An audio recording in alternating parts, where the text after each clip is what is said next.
Cross-entropy.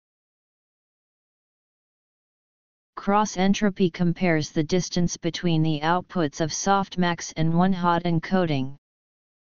Cross-entropy is a loss function for which error has to be minimized. Neural networks estimate the probability of the given data to every class. The probability has to be maximized to the correct target label. Cross-entropy is the summation of negative logarithmic probabilities. Logarithmic value is used for numerical stability. Maximizing a function is equivalent to minimizing the negative of the same function.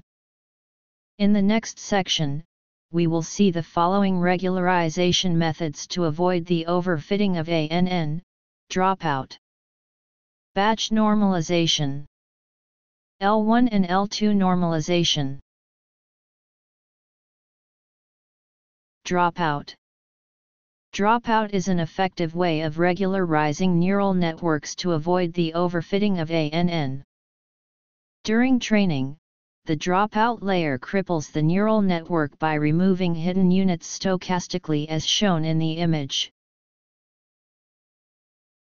Note how the neurons are randomly trained.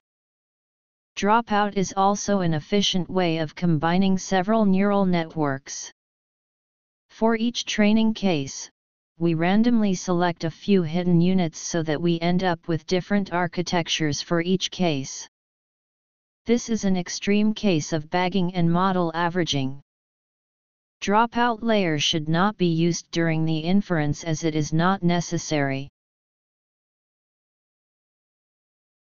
Batch normalization.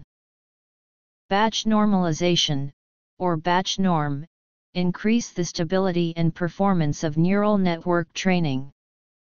It normalizes the output from a layer with zero mean and a standard deviation of 1. This reduces overfitting and makes the network train faster. It is very useful in training complex neural networks. L1 and L2 regularization.